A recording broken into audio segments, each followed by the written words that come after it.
വേടന്റെ പാട്ടിനോട് ഇത്ര സ്നേഹം ഉണ്ടെങ്കിൽ ഞാൻ വെല്ലുവിളി ഒരു കാര്യം ചെയ്യൂ, വേടനെ വിളിച്ച് ആ തിരുവനന്തപുരം പാളയം പള്ളിയിലെ ഈദ് നിസ്കാരത്തിന്റെ ഇടയ്ക്ക് ഒരു സംഗീത പരിപാടിയൊക്കെ നടത്തട്ടെ. സംഗീതം ഹറാമാണ് അവർക്ക്. ഇവരാണ് വേടനെ പ്രോത്സാഹിപ്പിക്കാൻ നിൽക്കുന്നത്. മധുചേട്ടൻ നടത്തിയ ഈ പരാമർശത്തോട് വിയോജിച്ചുകൊണ്ട് കമന്റ് ബോക്സിൽ ഒരാളും സഭ്യതരമായി ഒന്നും പറയരുത്. എൻ്റെ റിക്വസ്റ്റാണേ. അദ്ദേഹത്തിൻ്റെ അഭിപ്രായം പറഞ്ഞു, അതിനെ അധികരിച്ചുകൊണ്ട് നമുക്ക് മറുപടിയും പറയാം സഭ്യമായിട്ട്. നോക്കൂ, ഇവിടെ മധുചേട്ടനെ ക്രോധത്തിലാഴ്ത്തിക്കളഞ്ഞ മറ്റൊന്നുമല്ല. കഴിഞ്ഞ ദിവസം അദ്ദേഹം ഷവർമയുമായി ബന്ധപ്പെട്ട് നടത്തിയ പരാമർശത്തിൽ കേരളീയ പൊതുസമൂഹം ഒറ്റക്കെട്ടായി നിന്നുകൊണ്ട് അദ്ദേഹത്തിൻ്റെ ആ വിദ്വേഷ പരാമർശത്തെ എതിർത്തു. അതിൽ മുസ്ലിമീങ്ങളുണ്ട്. അദ്ദേഹത്തെ ആരെതിർത്താനും അദ്ദേഹത്തിന് വ്രണപ്പെടത്തില്ല. മുസ്ലിമീങ്ങൾ എതിർക്കുക എന്നുള്ളത് അദ്ദേഹത്തിന് സഹിക്കാൻ കഴിയുന്നില്ല. അതിൻ്റെ ഭാഗമായി അദ്ദേഹം വരുന്ന എല്ലാം അദ്ദേഹം വിളിച്ചു പറഞ്ഞു. ഏതായിരുന്നാലും അദ്ദേഹത്തിൻ്റെ പരാമർശത്തിലേക്ക് നമുക്ക് വരാം. അദ്ദേഹം പറഞ്ഞത് വേടനെ പാളയം പള്ളി കയറ്റി ഇതുപോലെ പാടിക്കും എന്നുള്ളതാണ്. ചേട്ടാ, നമ്മുടെ മലയാളികളുടെ സ്വകാര്യ അഹങ്കാരമാണല്ലോ പ്രിയപ്പെട്ട ഗായകൻ യേശുദാസ്. ശ്രീകൃഷ്ണനെക്കുറിച്ച് ഏറ്റവും കൂടുതൽ പാട്ട് പാടിയിട്ടുള്ള ആരാണെന്ന് ചോദിച്ചാൽ മലയാളി നിസ്സംശയം പറയും, ഒന്ന് KS ചിത്രയും, ഒന്ന് യേശുദാസുമാണ്. ആ യേശുദാസ് എത്ര കാലമായി ഗുരുവായൂർ അമ്പലനടയിൽ വന്ന് അദ്ദേഹം കണ്ണൻ്റെ മുമ്പിലൊന്ന് പാടാൻ ആഗ്രഹം പ്രകടിപ്പിച്ചു. ഏതെല്ലാം സംഘടനകളെ, എല്ലാം സംവിധാനങ്ങളെ അദ്ദേഹം ബന്ധപ്പെട്ടു. എറണാകുളം കാക്കനാട് നടന്ന ഒരു പരിപാടിയിൽ അദ്ദേഹം പ്രസംഗിച്ചത് എൻ്റെ ഓർമ്മയിലിരിപ്പുണ്ട്. പ്രാണിക്ക് വരെ അതിൻ്റെ ഉള്ളിൽ കടക്കാം, പക്ഷേ എനിക്കത് കടക്കാൻ പറ്റില്ല എന്നുള്ള. അവിടെ മധുചേട്ടൻ പറയാൻ പോണ മറുപടി എന്താണ്? ക്ഷേത്രങ്ങൾക്ക് ക്ഷേത്രങ്ങളതായ ആചാരങ്ങളുണ്ട്, അനുഷ്ഠാനങ്ങളുണ്ട്, രീതിശാസ്ത്രമുണ്ട്, അതല്ലേ? അതിന് വിപരീതം പ്രവർത്തിക്കുക എന്നുള്ളത് ആചാര ലംഘനമാണ്. അതൊരു വിശ്വാസിയെ സംബന്ധിച്ചിടത്തോളം ഉൾക്കൊള്ളാൻ പറ്റുന്നൊരു സംഗതിയല്ല.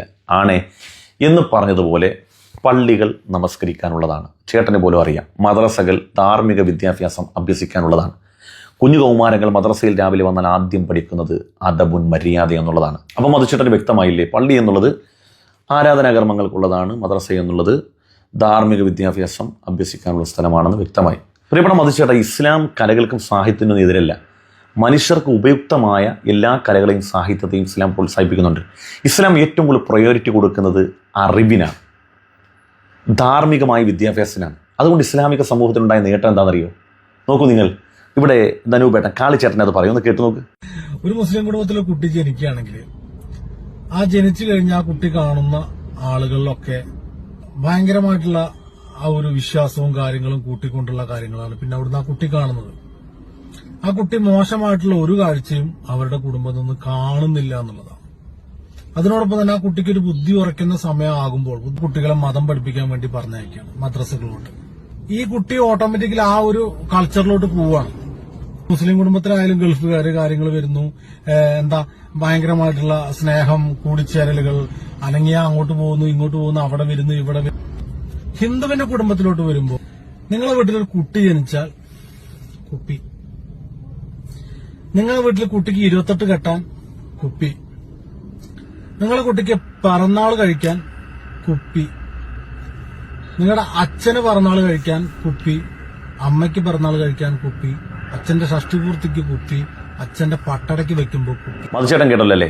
എങ്ങനെയാണ് മുസ്ലിം സമൂഹം ചെറുപ്പക്കാരെ, വിദ്യാർത്ഥികളെ കുപ്പിയിലേക്ക് തിരിയുന്നതിന് പകരം തൊപ്പിയിലേക്ക് തിരിച്ചത്?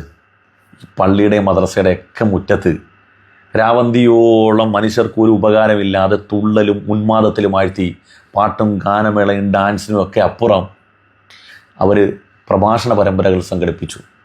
അവർ ഹൃദയത്തെ സ്വാധീനിക്കുന്ന രൂപത്തിലേക്ക് ധാർമ്മികമായ വിജ്ഞാനം അവർക്ക് നൽകി. ഇസ്ലാം ഏറ്റവും കൂടുതൽ പ്രയോറിറ്റി കൊടുക്കുന്ന അറിവിനാണ്. അങ്ങനെ സാധ്യമാക്കി എടുത്താണിത്. ഇവിടെ വേടൻ ഏത് സമൂഹമാണ്? വേടൻ്റെ പാട്ട് ആസ്വദിക്കാൻ പോകുന്ന ഏത് സമൂഹമാണ്? വേടനെ ഇപ്പോൾ എതിർത്തുകൊണ്ടിരിക്കുന്ന ഏത് സമൂഹമാണ്? എല്ലാം ഒരു കാറ്റഗറിയിൽ വരുന്നവരല്ലേ ചേട്ടാ? വേടൻ്റെ പരിപാടി സംഘടിപ്പിച്ചത് പള്ളി കമ്മിറ്റിയല്ലേ, ക്ഷേത്ര കമ്മിറ്റിയാ അല്ലേ? വേടൻ്റെ പാട്ടിനെ ആസ്വദിക്കുന്നത് പള്ളി കമ്മിറ്റിക്കാരല്ല. വേടനെ പ്രോത്സാഹിപ്പിക്കുന്നവരാ പള്ളി കമ്മിറ്റി അല്ല, സ്വന്തം സമൂഹത്തിൽ നിന്ന് തന്നെയാണ്. അതിനെ നിങ്ങൾക്ക് എതിർത്ത് തോൽപ്പിക്കാൻ കഴിയാതെ വരുമ്പോൾ അതിനോടുള്ള അസഹിഷ്ണുത പ്രകടിപ്പിക്കേണ്ടത് മറ്റ് അപര സമുദായത്തിൻ്റെ മേലല്ല എന്ന് മധുചേട്ടൻ ആദ്യം മനസ്സിലാക്കണം. ഇനി വേടൻ്റെ വിഷയത്തിൽ മധുചേട്ടൻ്റെ പ്രത്യയശാസ്ത്രങ്ങൾക്കോ പറ്റാത്തൊരു കാര്യം പരിശുദ്ധ ഇസ്ലാമിന് സാധ്യമാണ് കേട്ടോ, പാളയം പള്ളിക്ക് സാധ്യമാണ് കേട്ടോ. അതെന്താണെന്നറിയോ? വേടൻ ഇസ്ലാമിൻ്റെ മാർഗരേഖയിലൂടെയാണ് കടന്നു വരുന്നതെങ്കിൽ പാളയം പള്ളിയിൽ എന്തിനാ പാട്ട് പാടുന്നത്? അതിനേക്കാൾ പ്രയോറിറ്റി കിട്ടുന്ന കാര്യമല്ലേ? ഇപ്പം നിയമസഭയിലേക്ക് പോകുന്ന മുഴുവൻ MLA-മാരും പാളയം പള്ളിയിൽ അനുസ്കരിക്കാൻ പോവുക. ഇവരെല്ലാം വേടൻ്റെ പിന്നിൽ മഅ്മൂമായിട്ട് അണിനിരക്കും. വേടൻ ഇസ്ലാമിൻ്റെ മാർഗരേഖയിലൂടെ കടന്നു വരികയും ശുദ്ധമായ ഇസ്ലാമിൻ്റെ അധ്യാപനങ്ങൾ മുഴുവൻ പഠിക്കുകയും ചെയ്താൽ, അദ്ദേഹം നല്ല ഒരു അറിവുള്ള ഒരു വ്യക്തിയായി മാറിയാൽ, അദ്ദേഹം പാളയം പള്ളി എന്നല്ല ലോക മുസൽമാന്മാരുടെ ഏറ്റവും വലിയ സിമ്പലായ വിശുദ്ധമായ കഅബയിൽ നിൽക്കുന്ന വിശുദ്ധമായ മക്കത്തെ പള്ളിയിലെ ഇമാമാകാൻ വരെ വേടന് സാധ്യമാകുമെന്നുള്ളതാണ്. പക്ഷേ വേടൻ ഇപ്പം നിലനിൽക്കുന്ന ആ ഒരു സമൂഹത്തിൽ നിന്ന് അദ്ദേഹം ഏത് ജാതിയിലാണോ ജനിച്ചത് അതിൽ നിന്ന് ഒരു പടി മുകളിലേക്ക് അദ്ദേഹത്തിന് പോകാൻ പറ്റുമോ? അപ്പോൾ ഇസ്ലാമിൽ അങ്ങനെയുള്ള സാധ്യതകൾ ഉണ്ട് എന്ന് മനസ്സിലാക്കുക. ഇസ്ലാം സമൂഹത്തിൽ നവോത്ഥാന നായകന്മാരുടെ ഒരു 10 പേരുടെ പേരിങ്ങോട്ട് പറഞ്ഞേ. ഇസ്ലാം സമൂഹത്തിലെ നവോത്ഥാന നായകന്മാരുടെ 10 പേരുടെ പേര് പറയൂ. ക്രിസ്ത്യൻ സമൂഹത്തിലെ നവോത്ഥാന നായകന്മാരുടെ 10 പേര് പറയൂ. നമ്മൾ കേരളത്തിന്റെ നവോത്ഥാനം എന്ന് പറയുമ്പോൾ അയ്യാവൈകുണ്ഠ സ്വാമിയിലാണ് അത് ആരംഭിക്കുന്നത്. ആധുനികകാല നവോത്ഥാനം അയ്യാവൈകുണ്ഠ സ്വാമിയിലാണ് ആരംഭിക്കുന്നത്. അയ്യങ്കാളിയിലാണ് തുടരുന്നത്. നാരായണഗുരുവിലും ചട്ടമ്പി സ്വാമിയിൽ ഇത്. അദ്ദേഹം ചോദിച്ചു, ഇസ്ലാമിക സമൂഹത്തിൽ നിന്ന് ഏതെങ്കിലും ഒരു നവോത്ഥാന നായകൻ ഉണ്ടായിട്ടുണ്ടോന്നാ, ക്രിസ്ത്യാനിറ്റിയിൽ നിന്ന് ഉണ്ടായിട്ടുണ്ടോ എന്നുള്ള ചോദ്യം അതിനുണ്ട്. എന്നാൽ അദ്ദേഹം നവോത്ഥാന നായകന്മാരുടെ പേര് ഇങ്ങനെ എണ്ണി പറഞ്ഞു. അയ്യാവൈകുണ്ഠ സ്വാമി, ശ്രീനാരായണ ഗുരു, മഹാത്മാ അയ്യങ്കാളി, അല്ലേ?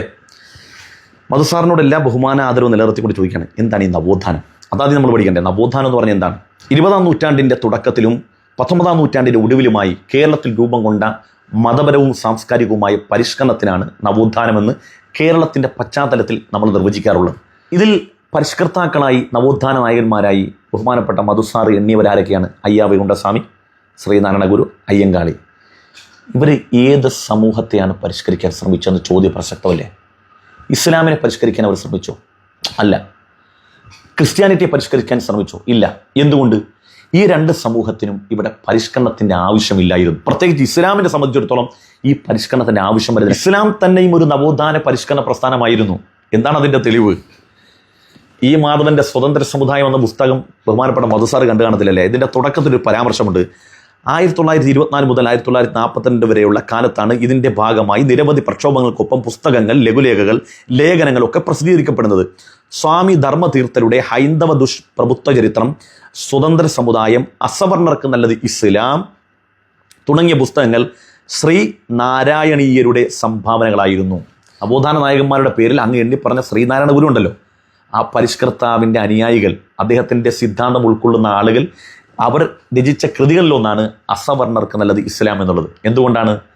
ഇവിടെ അധസ്ഥിതരായിട്ടുള്ള ജാതി മേധാവിത്വം കൊണ്ട് പ്രയാസം അനുഭവിക്കുന്ന മനുഷ്യർക്ക് സർവൈവൽ ചെയ്ത് രക്ഷപ്പെടാനുള്ള ഒരു മാർഗം കൂടിയായിരുന്നു ഇസ്ലാം എന്നുള്ളത് നമുക്ക് മനസ്സിലായി. എന്ന് വരുമ്പോൾ എന്തിനാണ് ഇസ്ലാമിൽ ഒരു നവോത്ഥാന നായകൻ്റെ ആവശ്യം എന്ന് മാത്രമല്ല, ജാതി മേധാവിത്വം കൊണ്ട്, സവർണാധിപത്യം കൊണ്ട് ഏതൊരു സമൂഹമാണോ അധസ്ഥിത വർഗമാകുന്നത്, ഏതൊരു സമൂഹമാണോ പീഡനം അനുഭവിക്കുന്നത്, അവരിലേക്കല്ലേ നവോത്ഥാന നായകന്മാരുടെ ആവശ്യം വരുന്നത്? ഇസ്ലാം മത വിശ്വാസപ്രകാരം മേൽജാതിക്കാരനും കീഴ്ജാതിക്കാരനും ഇല്ല, വെളുത്തവനും കറുത്തവനുമില്ല, സവർണനും അവർണനുമില്ല. ഒരാൾ ഇസ്ലാമിലേക്ക് വന്നാൽ അയാൾ ദളിത് മുസ്ലിം, ഈഴമ മുസ്ലിം, പെലയ മുസ്ലിം ഒന്നുമില്ല, മുസൽമാൻ മാത്രമാണ്. ഇൻഷാ അല്ലാഹ് ഞാൻ ഇതിൻ്റെ അവസാന ഭാഗത്തേക്ക് ഞാൻ വരും. ഏതായിരുന്നാലും പരിഷ്കരണം ആവശ്യമുള്ള സമൂഹത്തിനാണ് പരിഷ്കർത്താവിൻ്റെ ആവശ്യമുള്ളത്. അങ്ങ് ഉൾക്കൊള്ളുന്ന പ്രത്യയശാസ്ത്രത്തിന് ഒരു ഭൂതകാലം ഉണ്ടായിരുന്നു. ആ ഭൂതകാലത്തെക്കുറിച്ച് നമ്മൾ കൃത്യമായി വായിക്കുമ്പോൾ ശ്രീനാരായണ ഗുരുവും അയ്യാവൈകുണ്ഠ സ്വാമിയും അയ്യങ്കാളിയൊക്കെ ആവശ്യമാണ് എന്ന് നമ്മൾ തന്നെ പറയാതെ പറയും. 19-ാം നൂറ്റാണ്ടിൽ രചിക്കപ്പെട്ട വില്യം ലോഗൻ്റെ മലബാർ മാനുവലാണ്. അതിൻ്റെ 80-ാമത്തെ പേജിൽ ഒരു പരാമർശമുണ്ട്. അത് വായിച്ചാൽ നമുക്ക് മനസ്സിലാകും ഈ പരിഷ്കർത്താക്കൾ ഇവിടെ അനിവാര്യമായിരുന്നു എന്നുള്ളത്. താണജാതിക്കാർക്ക് എന്തായാലും തങ്ങളുടെ വീടിനെ തനതു പേരിൽ നമ്പൂതിരി മേധാവിയുടെ മുമ്പിൽ ഉച്ചരിച്ചുകൂടാ. ശ്രദ്ധിക്കണേ, ഒരു താഴ്ന്ന ജാതിക്കാരന് അവൻ്റെ സ്വന്തം വീടിനെ വീട് എന്ന് സവർണ മാടമ്പിമാരുടെ മുമ്പിൽ വെച്ച് വിളിച്ചുകൂടാ. അധകൃതനാണെന്ന് സംബന്ധിച്ചുകൊണ്ട് മേലാളന്മാരുടെ മുമ്പിൽ സ്വയം വസതിയെ ചാണകക്കൂണ്ട എന്നവർ പറയണം. അഥവാ ഈ നാട്ടിലുള്ളൊരു കീഴാളന് അവൻ താമസിക്കുന്ന സ്വന്തം ഭവനത്തെ വീട് എന്ന് പറഞ്ഞുകൂടാ, ചാണകക്കുണ്ട എന്നവൻ പറയണം. അത്രയും അധമന്മാരായി അവർ ജീവിച്ചിട്ടുണ്ട്. എന്ന് മാത്രമല്ല, പറയ വിഭാഗം എന്നൊരു വിഭാഗമുണ്ട്, കേട്ടിട്ടില്ലേ? പൊന്തക്കാടിൻ്റെ ഉള്ളിൽ സഹസ്രാബ്ദങ്ങളോളം നൂണ്ട് നടന്ന മനുഷ്യർ. എന്താ കാരണം ഇവിടുത്തെ മേലാളന്മാർ കണ്ടുപോയാൽ ദൃഷ്ടിപരമായ അയിത്തം സംഭവിക്കുന്നത് കൊണ്ട് അവർ വെട്ടത്തു വരാതെ, അവരെങ്ങാനും ഒരു ദൃഷ്ടിയിൽപ്പെട്ട് കഴിഞ്ഞാൽ കൊന്നുകളയും. ഇതൊക്കെ ഏത് സമൂഹത്തിലായിരുന്നു നടമാടിയത് എന്ന് വരുമ്പോൾ ഏത് സമൂഹത്തിലായിരുന്നു പരിഷ്കർത്താക്കളുടെ ആവശ്യമുണ്ടായിരുന്നത്? അക്കാലത്തൊന്നും മുസ്ലിമീങ്ങൾ ഈ ഒരു അവസ്ഥ അനുഭവിച്ചിട്ടേയില്ല. എന്ന് മാത്രമല്ല, മലയാളത്തിൻ്റെ വിശ്വകവിയായിരുന്ന പണ്ഡിറ്റ് കറുപ്പൻ പാടി എന്താണെന്നറിയോ? അല്ല, ഇവനൊരു പുലയനല്ലേ, അള്ളാമതം നാളെ സ്വീകരിച്ചാൽ ഇല്ലാ തടസ്സം ഇല്ലത്തും പോകാം ജ്ഞാനപ്പെണ്ണെ, നോക്കൂ സുന്നത്തിൻ മഹാത്മ്യം ജ്ഞാനപ്പെണ്ണെ. കുമാരനാശാൻ എത്രയോ ദൂരം വഴി തെറ്റി നിൽക്കേണ്ട ചെറുമം പോയി തൊപ്പിയിട്ടാൽ ചിത്രാവനത്തിൽ ചാരത്തിരിക്കുവാൻ ഒട്ടും പേടിക്കേണ്ട നമ്പുരാര്. തൊപ്പിയിട്ട് വന്നാൽ ആശാന്റെ പരാമർശമാണ്. ഇസ്ലാമിന്റെ ഭാഗമായി വന്നു കഴിഞ്ഞാൽ ഏത് തമ്പ്രാന്റെയും ഏത് യജമാനന്റെയും ഏത് രാജാവിന്റെ മുമ്പിൽ പോയി അവന് നട്ടല് നിവർത്തി നിൽക്കാനുള്ള ആദർശമാണ് പരിശുദ്ധ ഇസ്ലാം അവനെ പഠിപ്പിച്ചത്. എന്ന് മാത്രമല്ല, ഇവിടെ വന്ന അറബികൾ തിരുനബി സല്ലല്ലാഹു അലൈഹി വസല്ലമ തങ്ങളുടെ സത്യസന്ദേശമായി വന്നപ്പോൾ സമൂഹത്തോട് വിളിച്ചു പറഞ്ഞ ഒരു സത്യമുണ്ട്. അത് മുസ്ലിമീങ്ങളെ എന്നല്ല, അല്ലയോ മനുഷ്യരെ, അറബിക്ക് അനറബിയെക്കാളും കറുത്തവന് വെളുത്തവനേക്കാളും ഒരു മഹത്വവും പരിശുദ്ധ ഇസ്ലാമിലില്ല.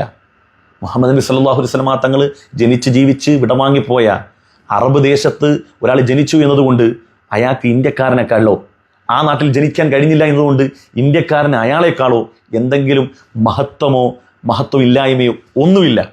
ദൈവത്തിങ്കൽ ഒരാൾ സ്വീകരിക്കപ്പെടുന്നത്, ഒരാൾ മഹത്വപ്പെടുത്തപ്പെടുന്നത് അവൻ്റെ മാനവിക മൂല്യങ്ങൾ ഉയർത്തിപ്പിടിച്ചുള്ള ധാർമ്മിക നിഷ്ഠയോടുകൂടിയുള്ള ജീവിതം കൊണ്ടാണ്. ധർമ്മബോധമാണ് ഒരു മനുഷ്യനെ ഏറ്റവും നല്ല വ്യക്തിയായി ദൈവത്തിങ്കൽ സ്വീകാര്യനായി ഗണിക്കപ്പെടുന്നത് എന്ന് തിരുനബി സല്ലല്ലാഹു അലൈഹി വസല്ലമ തങ്ങൾ ലോകത്തോട് വിളിച്ചു പറഞ്ഞു.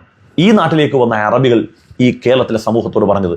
അതുകൊണ്ട് തന്നെ ലക്ഷോപലക്ഷം വരുന്ന മനുഷ്യർ ഈ ആശയത്തിൻ്റെ പിന്നാലെ കൂടിയത്